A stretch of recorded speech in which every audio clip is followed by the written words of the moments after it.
Oi moranya kwa Ramogi juan kamora mora maintiere ageno ni rio maber machiegni chenro mar ang'ichwelo magi emoko kuom weche mawamiyo pek. Niko na huzuni, niko na uchungu kupoteza mtoto wangu ameaga kuwa mgonjwa.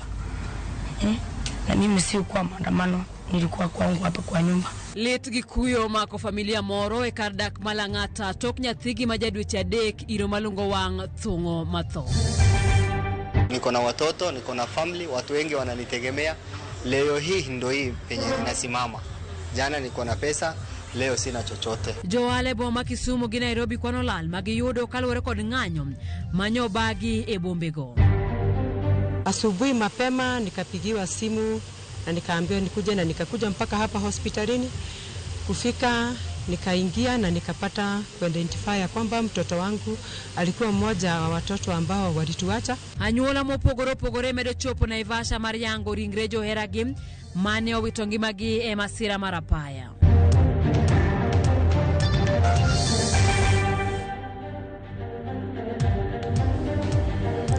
Ramogi kamora mora maintiere arwakini machiegni chenro mar ang'ichwelo ka bende nyalo tudori kodwa e namba wa mar ote machuok manaria deka 600. Bende kikwi wil nyalo yudowa kanyo e mbui mopogore kama oting'o Instagram, wantie Twitter, wantie YouTube kachiel kod Facebook. Nyinga Simfroz Okinda, jaloko marwa Winnie Adoyo. Jatend piny Kenya William Ruto singone rowere maromo 20,000 biro yudo thuolo mag tiegruok e kembe piny owacho mopogore pacho ka.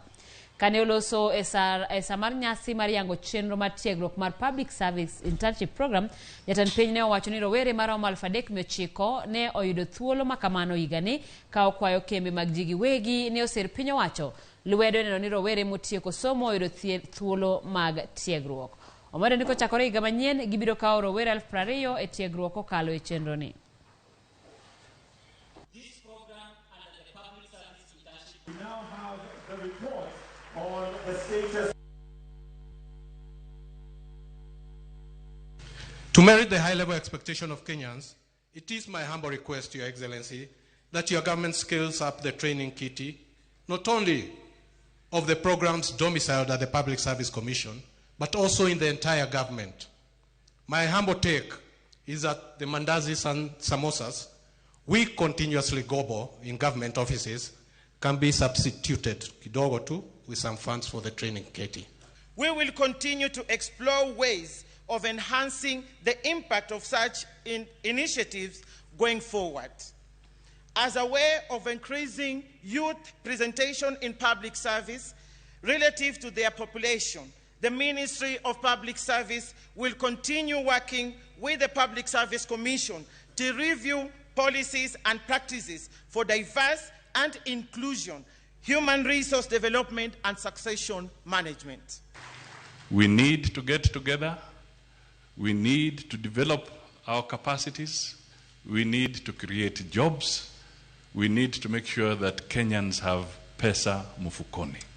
Private sector companies, industry can work with us on this internship program, and we are going to provide tax incentives for industries and private sector companies that will partner with us to afford an internship opportunity for the many young people graduating from our institution of higher learning,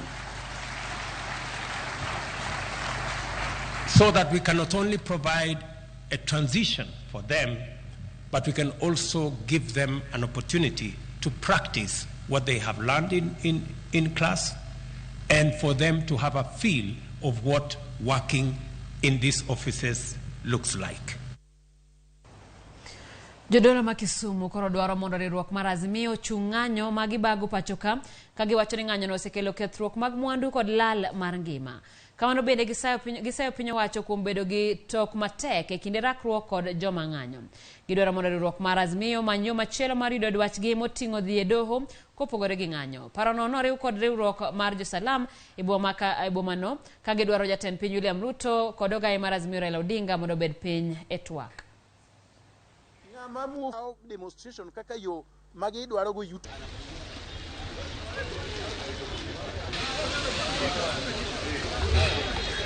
The incitement of the public against other people considered enemies, including the invasion of the public and private property, is just a glimpse of a bigger picture of the underlying features. We urge the Azimio leadership to suspend the demos and make a new approach in presenting their demands through a judicial as well as dialogue processes. 2, let them seek a fresh appeal to the Supreme Court to revisit the opening of the server. Should this process fail, the nation will know where the problem lies. Maombi yetu jamani, viongozi wakae chini na waongee mambo haya yatatuliwe kwa amani. Kuna watoto wadogo, kuna wamama, kuna watu ambao kwamba hawajiwezi, ni walemavu, watafanya nini? Apisi mar ndiko ayanga duond buche pachoka mano ORPP oseyo motegno kang mar wang'o apisi mar duond bura mar UDA kaunti ma Siaya chieng' tich ang'wen e kinde ng'anyo mano bagi kod Azimio. E oboke mano chwale ute fwambo weche ORPP oseyo monj makamano ka wacho ni tim mar monjo apisi mag duond buche gwenge mopogore opogore e pachoka ok owinjore kata matin, kendo odhi ataro kod thuolo mar kao chung' mopogore opogore e weche mag siasa. Kaluwore kod ORPP, duond buche duto ma pachoka nigi ratiro mar ya apisi magi e pachoka mangima, kendo seyo wang'o mar apisi mag duond bura mar UDA kaunti ma Siaya. Apisi no yango ni kata doko ni ratiro mar bago ng'anyo ni e pend chik jogo mabago ng'anyo nyaka thegre kod tulo kachiel gi luwo chik e kinde mag ng'anyo. ORPP bende osingo mar timo nonro malong'o e wi okang' mar wang'o apisi mar duond bura mar UDA kaunti no ma Siaya kod jopiny mane otimo ng'anyo.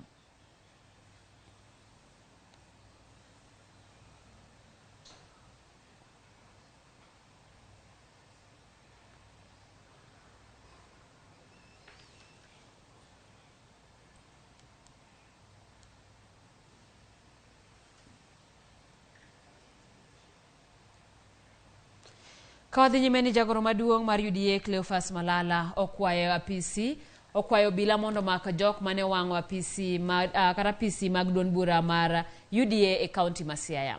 Malala okwayo bila mondo tim mapiyo e neno ni gimako jogo mane wang'o apisego, gino mane osir kod gavana ma Embu Sisili Mbarire. Gavana ma Kirinyaga Anne Waiguru olero ni ng'anyo makamano kowinjo oyie mondo dhi nyime kaluwore ni jong'anyo ketho mwandu ka gilero ni jatend piny en William Ruto.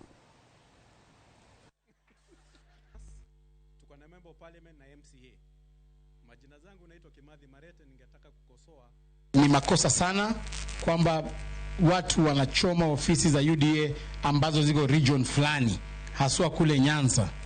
Mimi kama Secretary General ningependa kusema kwamba sisi kama chama tumeandikia Office of the Registrar of Political Parties kwamba wanachama wa ODM ambao walichoma ofisi zetu za Kisumu na Siaya, kwanza ofisi ya Register of Political Parties isitishe pesa ambazo wanapatia ODM ya political parties paka watutengenezee ofisi zetu ndio waanze kupewa pesa zao. Mumechoma ofisi yetu, mumeharibu mabiashara za watu jana, and you call it peaceful.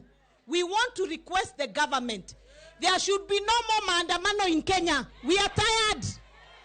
Na badala ya maandamano, if you're fighting the prices of food, instead of telling people to go to the streets, urge them to go and plant because it's raining. Kama ama nini?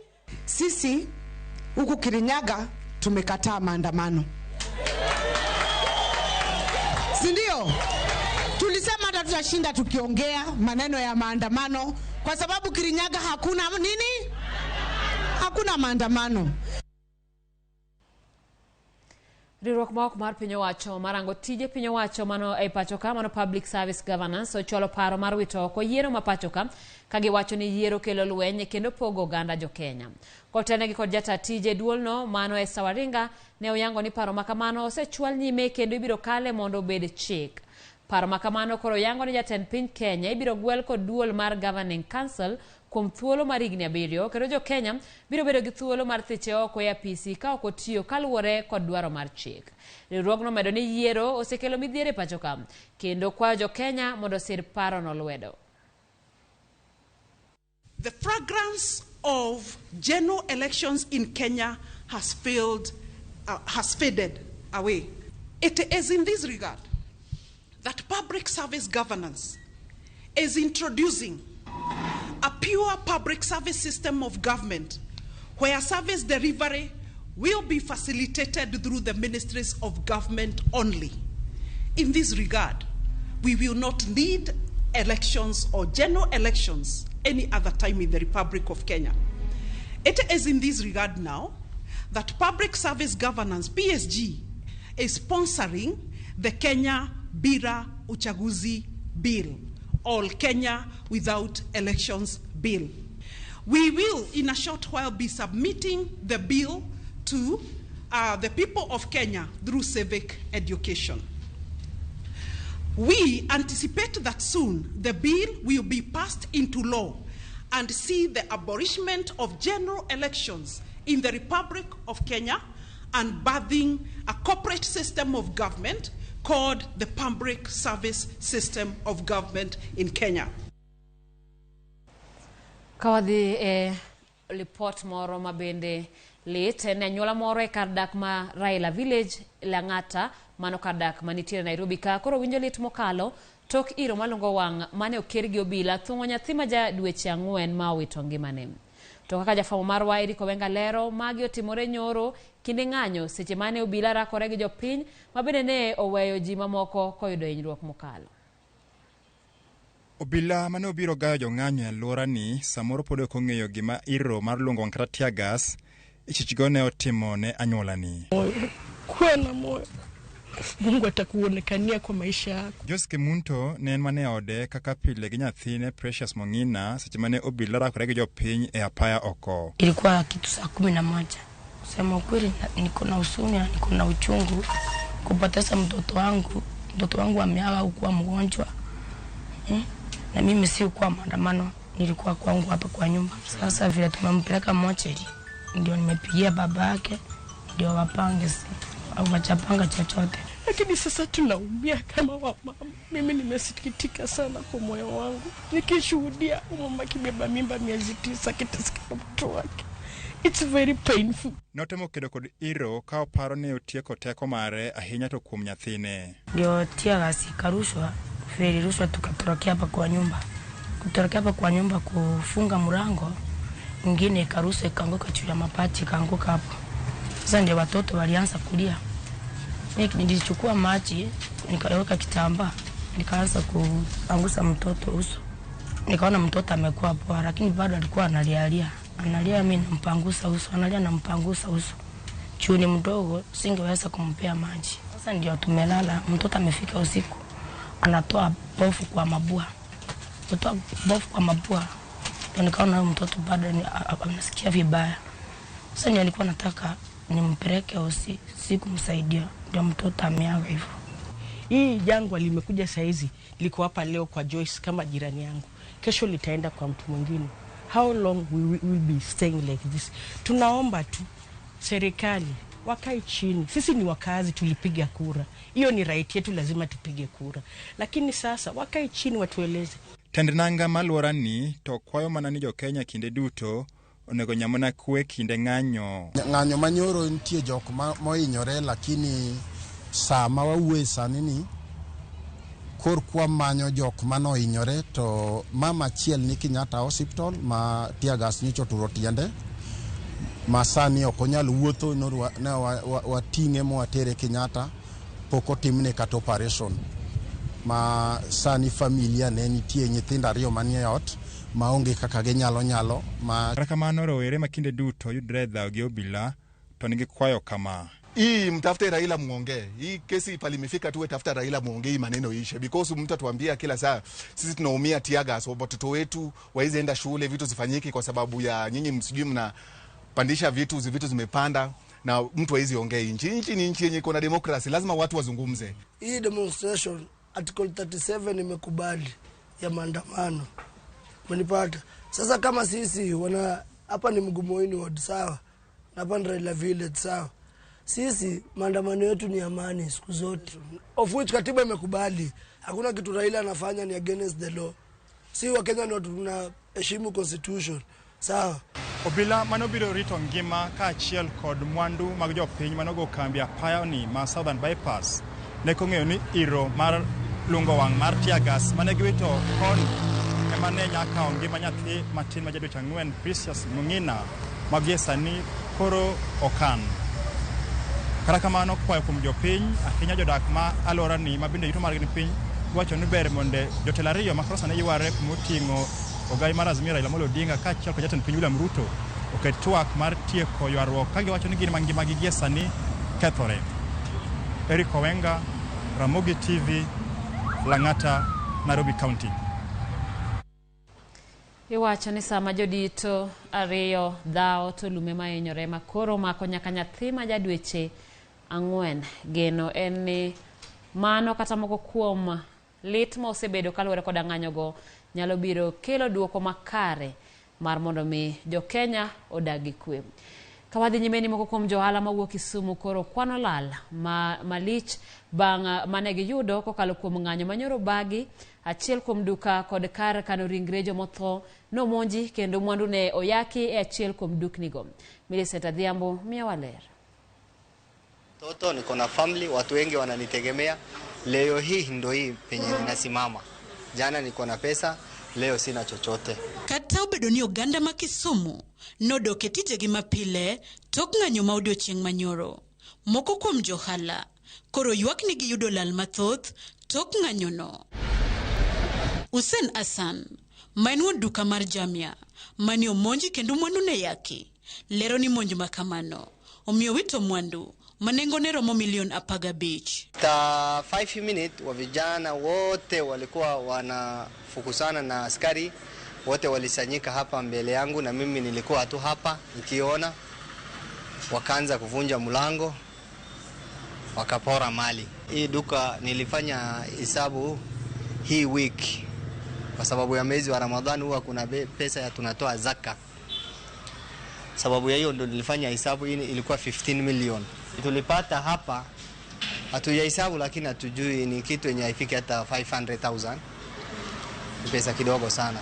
Nyoro no bende karkano ringre jomotho mong'ere kaka kwe mayudore Jaramogi bende ne omonji kendo mwandu maromo milioni 7 ne olal. Nyoro kar rom gimoro sa 11 gi dakika 20 jomaundu manyo demonstrate nyochopo ka manyo oketho gik moko mane muchari manyien manyo wayao miluongo ni Kwe Farewell Home ma okwalo mashinde gi gik mokethi ma koro kwan gi nyalo romo milioni 7. Ginyaka sani polisi osebiro ma timo investigation kendo gidhi mbele gi nonro mondo giyud ni jok manyotimo gigi gin joma chalo nade. Alex Ochieng, maen jatatije e kar kano ringre jomothono, wacho ni sani kata mana jotije makanyo oluor ka gin gi paro mar dar kaluwore ni sani koro mano ne monj mar 3 ma ineno kanyo arene chak ng'anyo. Kwayo jopiny ni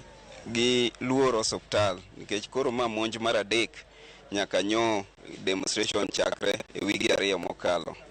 Mokwongo nyoche gi kwalo gate kendo nyoche gi mar 2 ne gibiro magigoyo jo watchman mane gate magikwalo gi jotuo kendo koro nyoro nyo gibiro magiketho mwandu malich machalo kamae. Omiyo nego be ni warite gik moselosi mondo ka ng'ato hinyore to yudo thieth.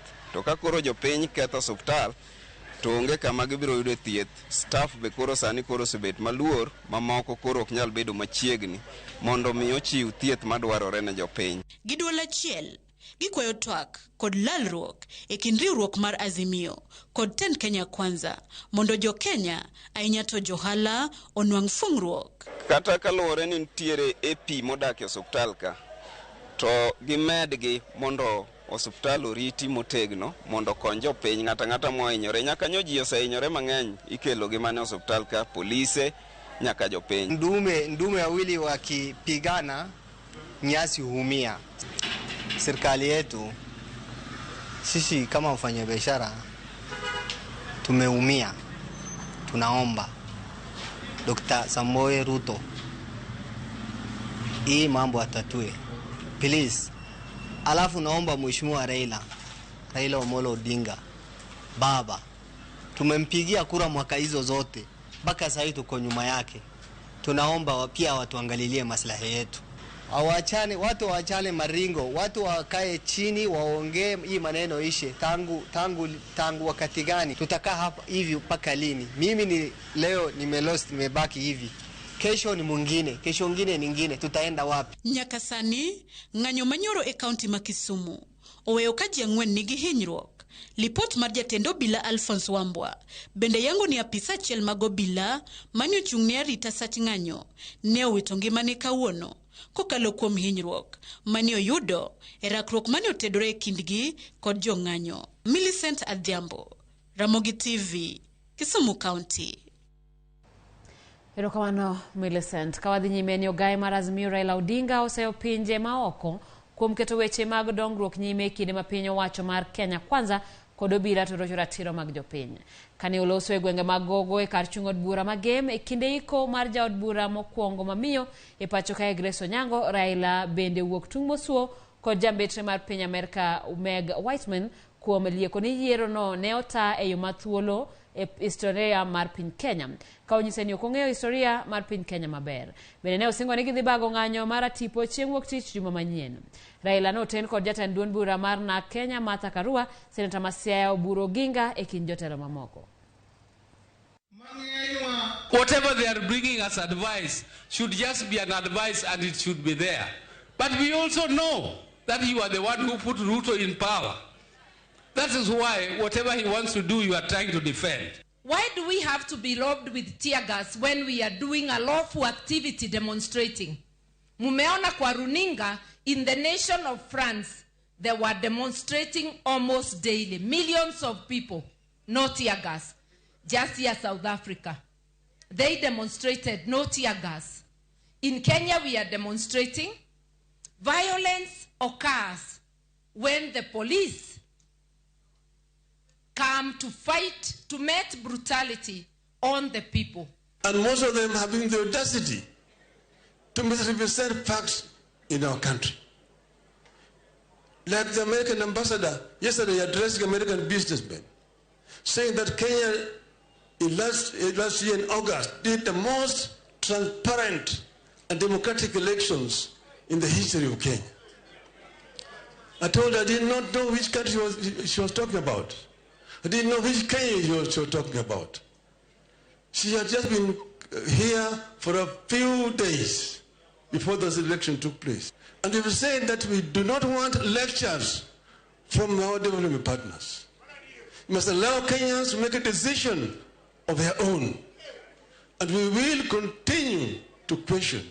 And we have said that we will demand that the servers must be opened so that we can be able to interrogate the results in the servers. Njore kod ketho mwandu ne ogo tach odiochieng' manyoro sama ne ng'anyo mag Azimio dhi nyime e gwenge mopogore opogore e boma ma Nairobi. Nyaka sani jo ohala kwano lal mathoth bang' monj mane otim e kuondegi mag uso. Dian Olunde noloso kod moko kuom jo ohala go kendo miyo mathoth e wi lal makamano. Ranyisi kod ler makare mar monj mane otimore otieno manyoro no yangore wuok chieng' tich abich makawuono. Mai kaka jonjorego no monjo kendo turo dho od dukani ma osebed kiuse lewni, wuoch kod gik mamoko e gwenge mag Tasia Embakasi. Picha mar wang' dede yango maler kaka jonjoregi no donjo mokawo mwandu mag dukani. Kama kawaida venye tunasikia kuna maandamano, ilibidi tukafunga kazi tukaenda manyumbani, lakini sasa ikifika wakati wa saa 11 hivi Nikapigiwa simu nikaambiwa duka imefuja.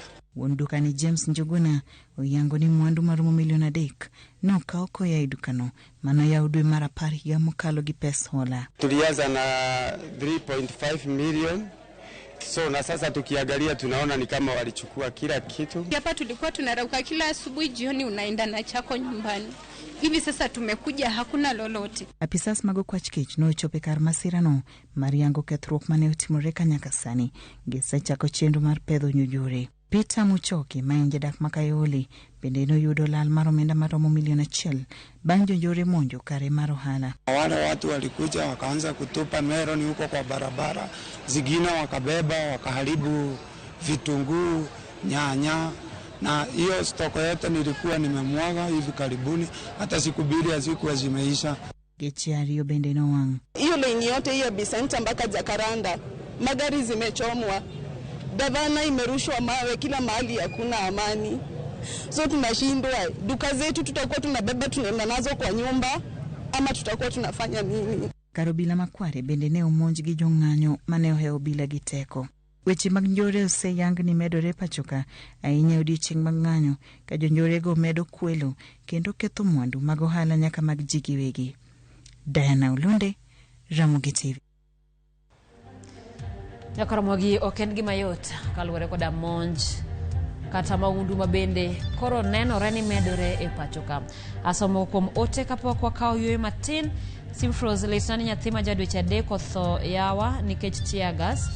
Onid gikwe mami na rel kanige mrabuero. Kamano Ramogi TV and mediator John Oluendo Ruto omany Raila mondo gilosi. Raila bende omany Ruto kendo Kenya duong' moloyo jotelogo kanyo. Aneno kaka mine man pipeline yuak oken gima kare kotamre to pinje mag jowagunda odonjie kendo okony Kenya. Kara jotelogi omoga ang'o e kanisa ka ipenyo ni bende ging'eyo Nyasaye adier. Kamano Simfroz lesna mano asewacho kanyo Ramogi TV. It's true that people suffer. Abiro temo wacho gidhole wacho ni ji sandore kaluwore koda nengo ngima mabende sani oidho. Ka ikwayo ni jatend piny Kenya William Ruto mondo wuog oko kendo ores oganda kaluwore koda midhiero mabende koro sani jo Kenya kalogo kata kale. Paro mar Kenya bila uchaguzi bill berndi, lakini agombo ni mondo oyaw sava mondi mondo wang'eye ng'ama ne yombo. Kiwenwa kanyo nyingi kata kamano gikanyo wakao yweyo wadhi nyime gi weche gi tok yweyo machuo.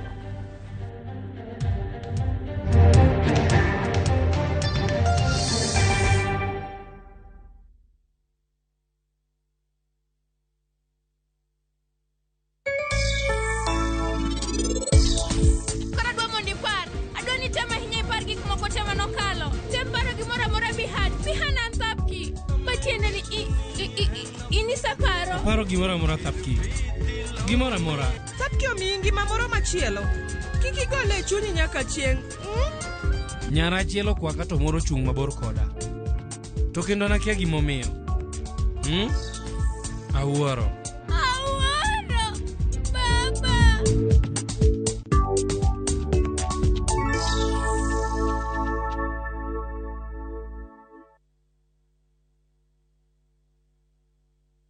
Ne wapenjo mine ma pacho kai mondo nyiswa gino magirango e mo mar lotion. Kawuono wadwa pimo kind mo mar lotion manengone ni malo kod mano manengone ogonyore. Ang'o momiyo ichulo omenda mang'eny? Nyiew Nice and Lovely Body Lotion en yiero makare kendo madeo fuki. Oyomo pien del, ober kendo ibiro here. Yier lotion namba 1 e Kenya kai.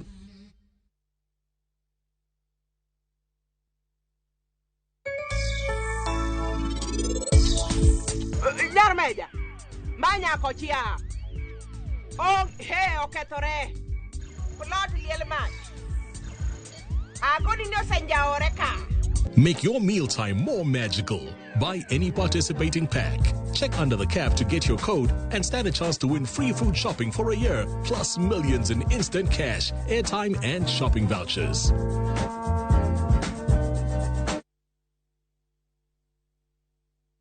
Welcome to cooking competition. You have 15 minutes to finish the challenge. Your time starts now. Wow! Mama natumia raw premium ngano. Daddy, unga yako ni gani?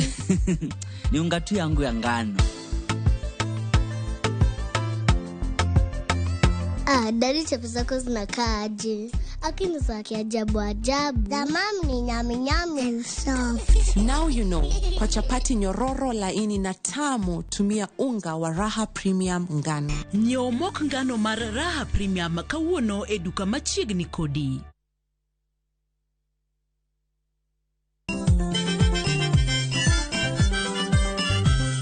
Kiyudo gimoro e belni to mano kare yano. Gikomba gokinyi safaro se yawa. Palomino chienga tandora mojonya. Kit thumbe mawakelonu otenore e ndhadhu maggi. Kae kama chokruok nitie. Orchestra super kiaki. Kidola kabari. Wabiro. Chakre Orutu, nyaka Wangla, nyaka Benga, Budho mara Tiporiti, Michael Onigi DJ Kolo Call Instrumental, kod Ninja The Entertainer, Ramogi Night, Teacher Beach ka Teacher Beach, Sang'wen Otieno.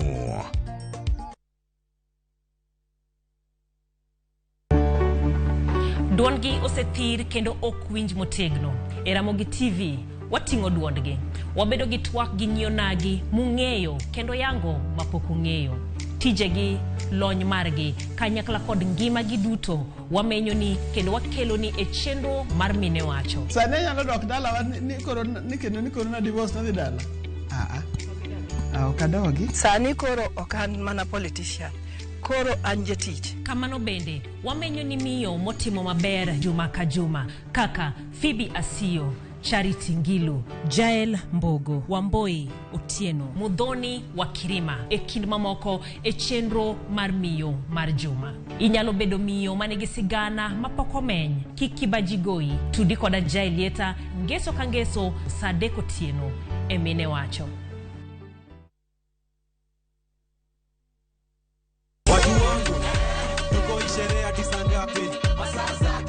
Another super sato mawarro mekae ndiye cheno mino ngoni tumdagmor Ramogi TV. Tunasema kwamba hakuna kulala. Okay, nendwa. Unasikwa. Tupige sherehe kwa ploti kwani iko nini? Nendo ni shemar morlilo kuma itire no ndo kako. Kalma sana kumugazwa nkando. Koma vitu na nirea. Ngani Ramogi nyarnyakati. Ngani Call Instrumental. E Thumdagmor, ngeso ka ngeso, Sang'wen Otieno, mana e Ramogi TV.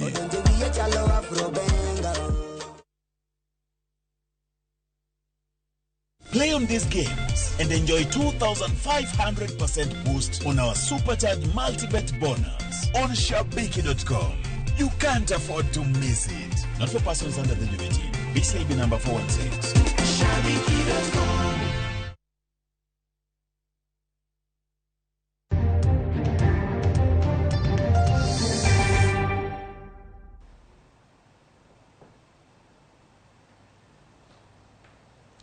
Machiegni kendo nyaka Ramogi kawadhi nyime ni jokanyo mopogore opogore wuok oko mar seyo mony ma osebed ka itimo ne jofwambo e kinde mag ng'anyo. Migawo mar arita ma iye omedo kwedo tulo kod njore maneno e kinde ng'anyogo ka gisingo ka ondamo mager ne jogo maketho chik. Jaelieta miyowa mathoth.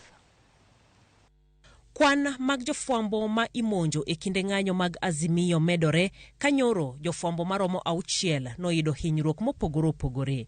Gin hinyruok mathothgi nokel kod obila kama moko to kel kod jogo mane ng'anyo. Jambetre ma piny Amerika pacho ka Meg Whitman e ote mare nokwedo monj mitimo ne jofwambo. E ote manochwalo e mbui mare mar Twitter, Whitman owacho ni piny Amerika okomor kod monj mitimo ne jofwambo ma pacho ka.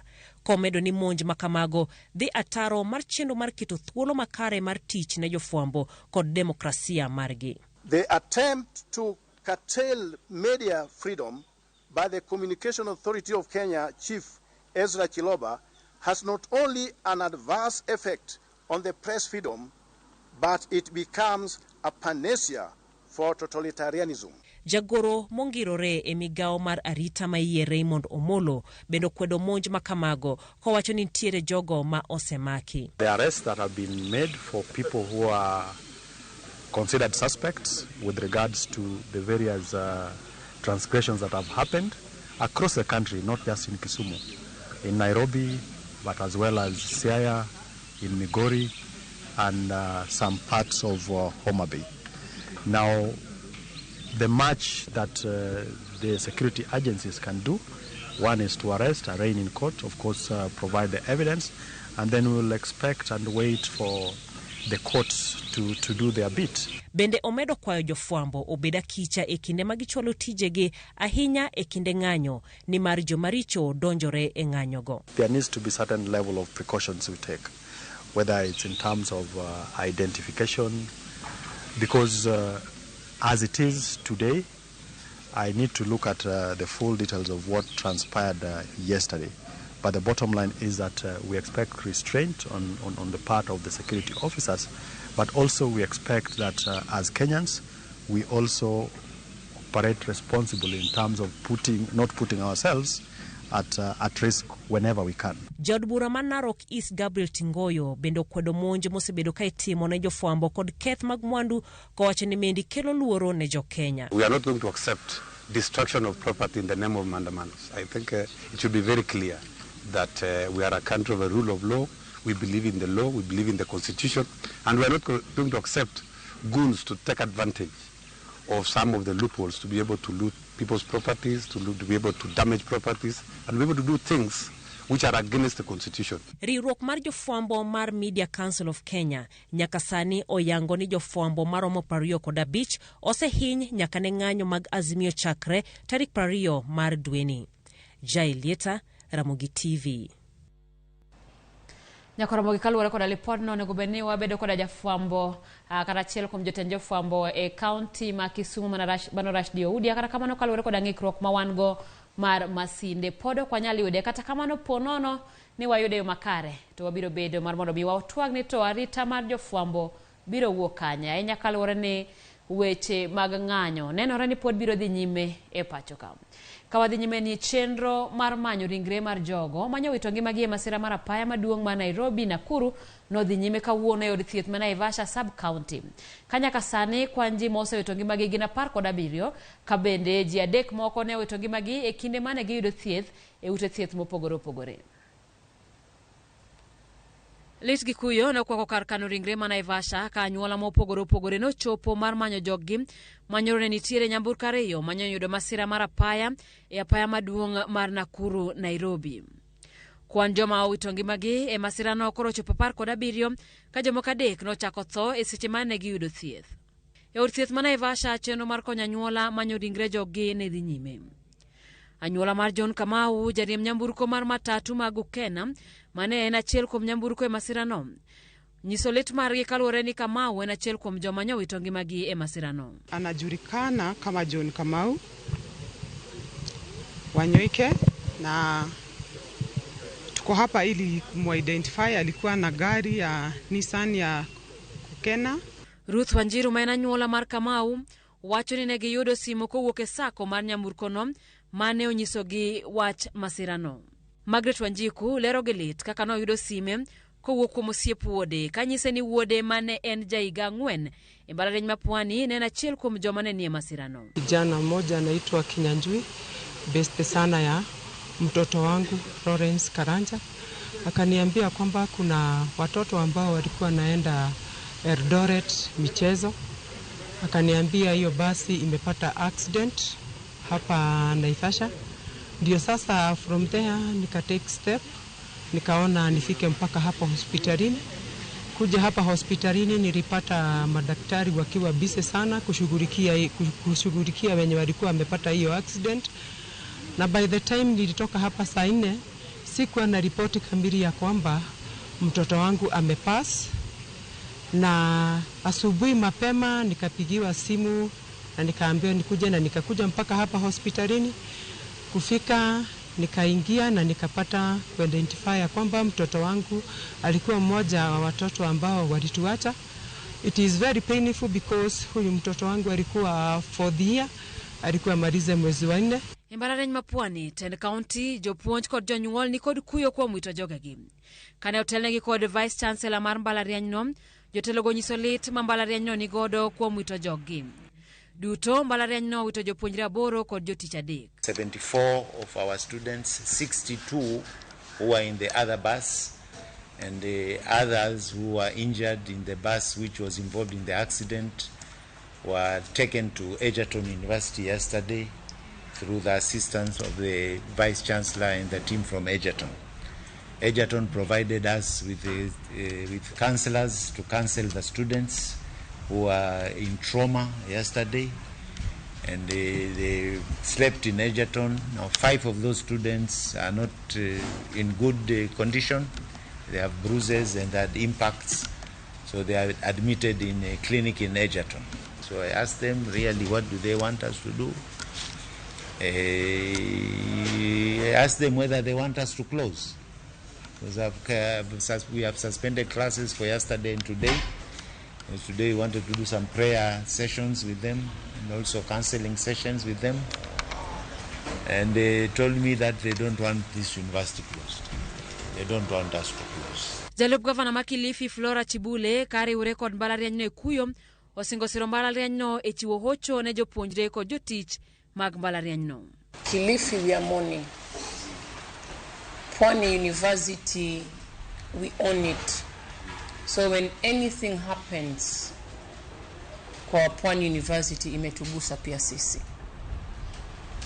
Kile tunasema na kwamba tunapiana risala zetu za rambirambi kwa wote ambao wamepoteza wapendwa wao. Siku hii ya leo, it cannot be business as usual in Kilifi. Twasema kabla hatujaanza our everyday work, ni vizuri tuje hapa, tukutane na management, tukutane na wanafunzi, tulete maombi. Because counseling, hawa watoto are vulnerable. Ringre mar jogo mapoko yangi koro ibiro kele kar kano ringre machiromo mantiere boma ma Nairobi. Nyakora Ramogi manaka kana singo gie sani obiro twak kod jakom mar riwruok mar jofwambo e kaunti ma Kisumu mano Rashdi Oudia ka bende waloso kalore koda monj mag jofwambo ng'anyo adek mosebagi kod azimio mano kochakore juma mokalo nyaka odiochiengno manyoro nitire jofwambo ma kwan giro mauchiel ma bende koro osedo hinyruok mopogore opogore kalore koda rakruok mawuok e kind obila kod jong'anyo. Gimalich ni riwruok kara kweth mar azimio la umoja wacho ni ng'anyo pod biro dhi nyime pacho ka manyiso ni jofwambo ngimagi pod ni kama tek. Rashdi oimore kendo machiegni twak.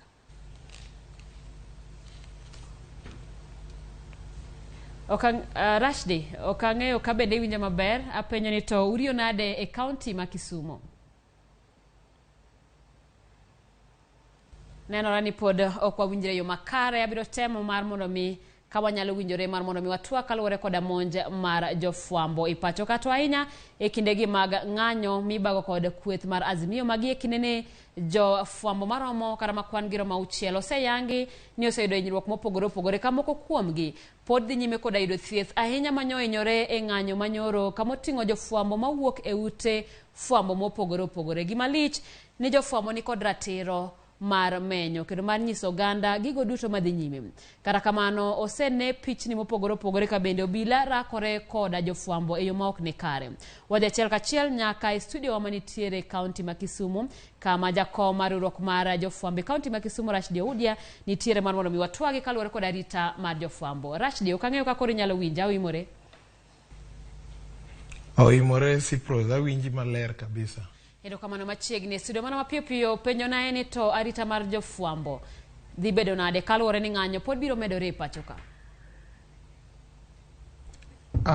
Ero kamano kuom luonga e twak maber ma kawuono ni. Arita ma jofwambo pod en gima pod thago wiwa kabisa kaka jofwambo ma Kisumu kata jofwambo mantie e Kenya mzima. En gima gik mosetimre ma chakre Monday tich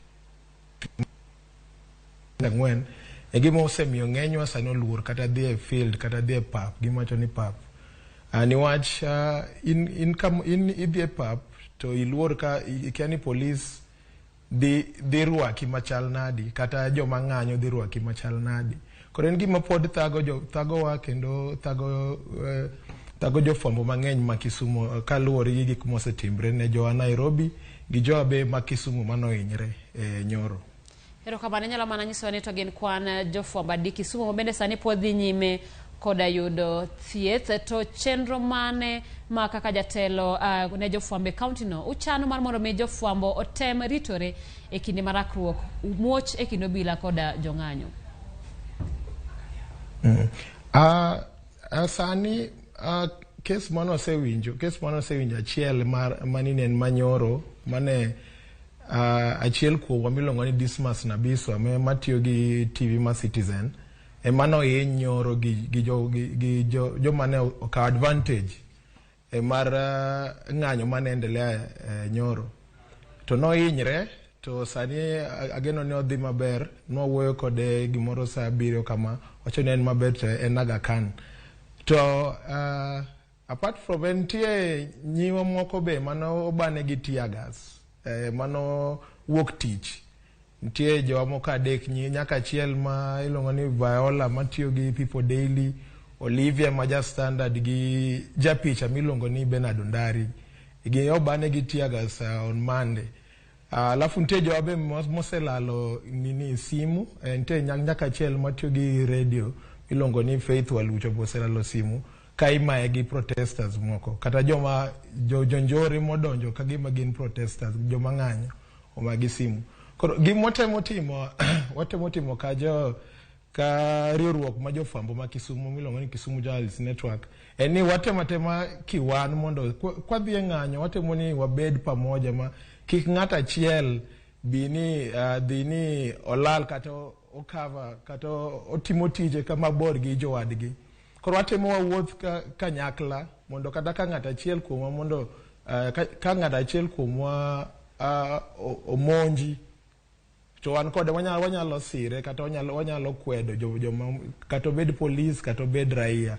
Koro watemo wuotho kamano and then watemo wuoyo gi jowa watemo wuoyo gi weg kembe mag jofwambo mondo miwa lep tich mowinjore, ken law, ken helmet ma imiyo nyaka jofwambo moko matiyo ne media houses moko ka inyamigi lep tich mowinjore, wuoche kata okumba mag tich mano iluongo ni medical insurance.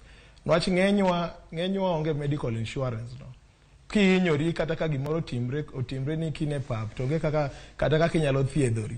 Koro wakwayo weg kembe mag fwambo mondo gitem gimi joggi okumba mag tich mondo kata dend kende ka ng'ato ohinyre kata equipment gigegi mag tich okethi, nitie kaka inyalo ringe mondo okonyi. Koro mane gimotemo timo be. Alafu be watemo wuoyo gi polise be mondo ging'e ni wan iluongo ni iwachoga ni jaote ok golero. Wabiro mana tiyo tijewa kaka jomoko, kaka gibiro timo tijegi, to be kaka jong'anyo be obiro timo tijegi. Koro watemo ni wawuoyo kodgi, wa engage jogi madongo go mondo ging'e ni ka ng'ato golo gimiluongo ni press card ma onyalo identify himself kata herself, mano kendo nego nyis ni ok onego interfere gi jafwambo ka timo tije. Koro mane gimotemo engage gi nyaka wakwayo jopiny be king'anyo kata kiwuok ni ing'anyo wuok tich kata tich ang'wen, tima mos kik interfere gi jaote ma en jafwambo. En tije en kaka Rashdi, adwa ni mondo watieki mana mapiyo ni watch time. Adwa ni mondo watieki ni watch sama na mapiyo. Samitiego wa kaka jofwambo tiwacho ni kinde duto many kuma kwe nitiere kata kama inyalo bede garita makare.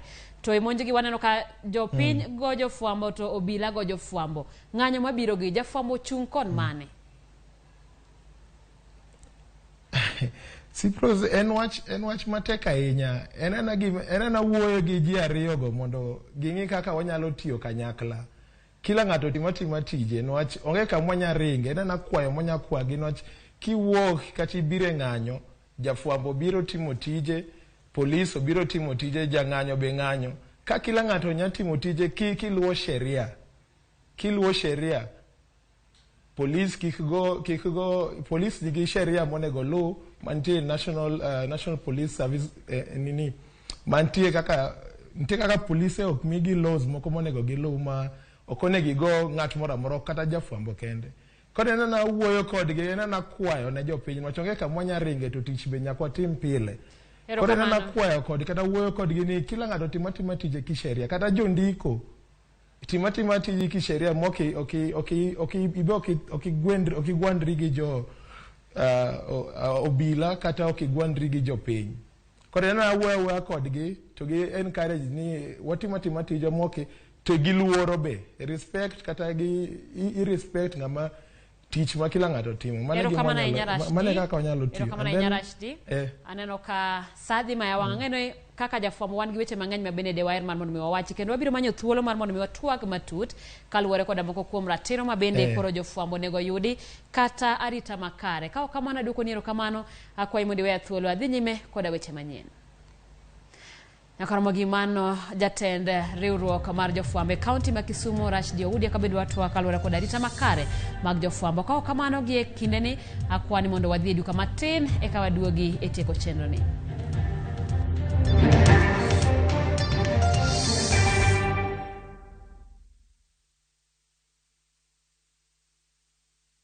Ne wapenjo mine ma pacho kae mondo nyiswa gino magirango e mo mar lotion. Kawuono wadwa pimo kind mo mar lotion ma nengone ni malo kod mano ma nengone ogonyore. Ang'o momiyo ichulo omenda mang'eny? Nyiew Nice and Lovely Body Lotion en yiero makare kendo madeo fuki. Oyomo pien del, ober kendo ibiro here. Yier lotion namba 1 e Kenya kae.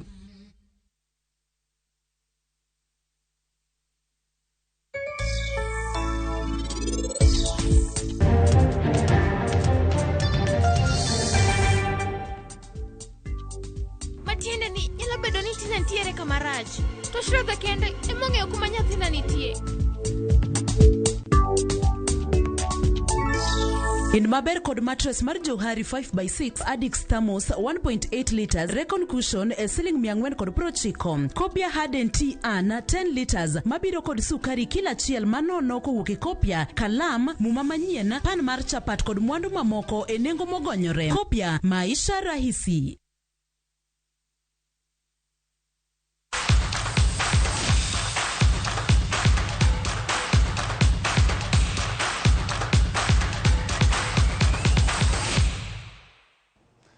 Machiegni nyakora Ramogi paw tuke migawo mar tuke oyudo lipot mokwongo ewi tiyo kod yedhe mamedo jotugo teko e tuke mopogore opogore kowuok kuom kamati mano meeting matimo nonro. Jagoro mar migawo mar tuke Jonathan Mweke ne ochwal ne lipodno ka oyango ni gibiro tiyo kode mar teko agara mar tieko timbe mag tiyo kod yedhe ma medo del jingo. We have received the first report from the committee that was put together to deal with the doping menace that we have here in Kenya. This committee has submitted to the ministry and to our cabinet secretary the first report of how they are going to implement a strategy to completely bring this anti-doping menace in Kenya under control.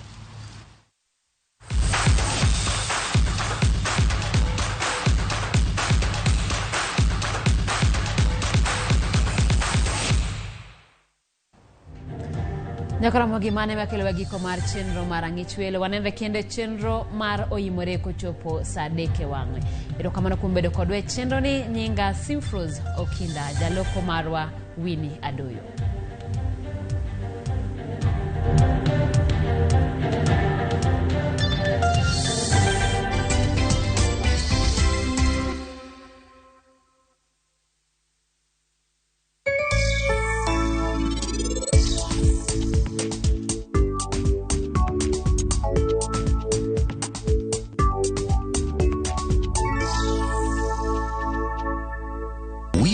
With communities across all 47 counties, we partner with people through the values we share, the people who inspire us, and the lives we continue to touch. Because when we unite, there's nothing we can't do.